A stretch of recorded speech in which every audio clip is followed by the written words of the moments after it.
दोस्तों नमस्कार। उत्तर प्रदेश विधानसभा चुनाव अब कुछ महीनों की बात रह गई है, लेकिन उत्तर प्रदेश के इस विधानसभा चुनाव में असदुद्दीन ओवैसी जो गठबंधन की राहें तलाशते हुए दिखाई दे रहे हैं, कभी समाजवादी पार्टी, कभी बहुजन समाज पार्टी और कभी अपने अकेले दम पर 403 विधानसभा सीटों पर चुनाव लड़ने की बात, जिनमें 200 सीटों का दावा तो कई बार कर चुके हैं। असदुद्दीन ओवैसी अगर समाजवादी पार्टी के साथ उनकी गठबंधन कि सुगबुगाहट को बल मिलता हुआ दिखाई दे रहा है और मायावती ने चूंकि दरवाजे भी इस लिहाज से बंद कर लिए हैं, तो अब उत्तर प्रदेश में होने क्या वाला है। उत्तर प्रदेश में अपना दल कमेरावादी के साथ असदुद्दीन ओवैसी की पार्टी AIMIM का एक पुराना गठजोड़ रहा है। पहले भी दोनों साथ मिलकर चुनाव लड़ चुके हैं। चंद्रशेखर आज़ाद जो असदुद्दीन ओवैसी के करीबी माने जाते हैं और एक तरीके से जो उनकी राजनीति है, उस राजनीति से पैरेलल उनकी भी राजनीति उसी विचारधारा पर चल रही है। उत्तर प्रदेश में अगर समाजवादी पार्टी और बहुजन समाज पार्टी दोनों से ही असदुद्दीन ओवैसी के दरवाजे बंद हो रहे हैं, तो क्या फिर एक नया संगठन, एक तीसरा मोर्चा उत्तर प्रदेश में आकार लेता हुआ दिखाई दे रहा है? उस तीसरे मोर्चे की अगुवाई क्या असदुद्दीन ओवैसी मुसलमानों के रहनुमा बनकर करते हुए दिखाई देंगे? उस तीसरे मोर्चे में क्या चंद्रशेखर आज़ाद होंगे, जो उत्तर प्रदेश के तकरीबन 20% दलित आबादी का नेतृत्व करने का दम भर रहे हैं?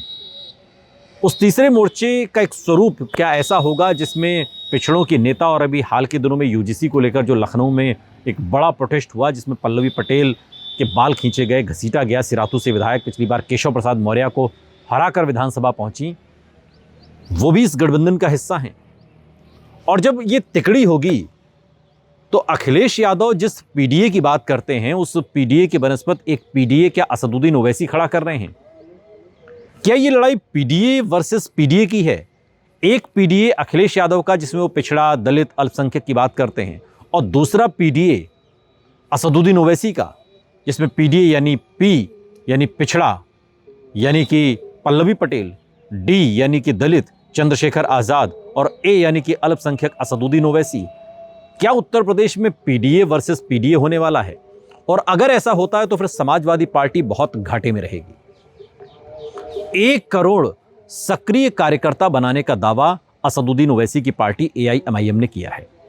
चंद्रशेखर आज़ाद लगातार गांव-गांव घूम रहे हैं, खासकर पश्चिमी उत्तर प्रदेश की जो बेल्ट है जहां पर 108 विधानसभा सीटें आती हैं, वहां पर पल्लवी पटेल भी सड़क पर हैं और पूर्वांचल और अवध क्षेत्र की जो सीटें हैं उन पर उनकी पैनी नज़र है और संगठन के स्तर पर वहां पर काम हो रहा है।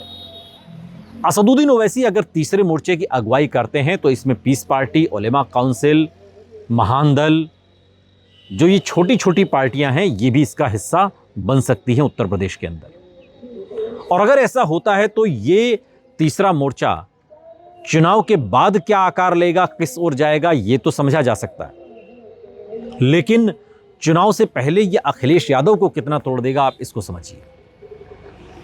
200 सीटों पर असदुद्दीन ओवैसी खुद चुनाव लड़ने की बात कर रहे हैं और 145 सीटें उत्तर प्रदेश में ऐसी हैं जो हार्डकोर मुस्लिम बाहुल्य सीटें कही जाती हैं, जिनमें 70 सीटें ऐसी हैं जहां पर मुसलमानों की आबादी 30 से 40% के आसपास है, यानी कि पूरी तरीके से डिसाइडिंग फैक्टर है।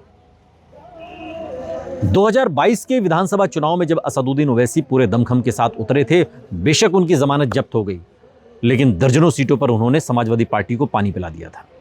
चुनाव हार गई थी समाजवादी पार्टी। नाकुड़ है, कुर्सी है, सुल्तानपुर है, ये कई ऐसी सीटें जहां पर AIMIM की वजह से समाजवादी पार्टी चुनाव हारी। और अब जब असदुद्दीन ओवैसी के साथ चंद्रशेखर आज़ाद और पल्लवी पटेल जैसे नेता जुड़ रहे हैं जो सही मायने में PDA को सार्थक करते हैं, तो ऐसे में अखिलेश यादव के सामने एक बड़ी चुनौती है। करना ये चाहिए समय रहते अखिलेश यादव को कि ये जो PDA वर्सेस PDA हो रहा है, इसको मिलाकर एक ही PDA रखें। और अगर अखिलेश यादव के साथ असदुद्दीन ओवैसी, चंद्रशेखर आज़ाद, पल्लवी पटेल जैसे नेता जुड़कर मिलकर अगर चुनाव लड़ते हैं, तो निश्चित तौर पर जो एक पैटर्न की, एक विचारधारा की एक राजनीति है, उसमें वोटर्स को भ्रमित होने का मौका नहीं मिलेगा। वोटर्स को ये पता होगा कि हमें किस दिशा में जाना है और बीजेपी की सीधी लड़ाई इनसे है, ना कि ऐसा हो कि इनकी लड़ाई ही इनसे ही हो रही है। यानी कि समाजवादी पार्टी कहीं असदुद्दीन ओवैसी से लड़ रही है, कहीं चंद्रशेखर आज़ाद से, कहीं पल्लवी पटेल से।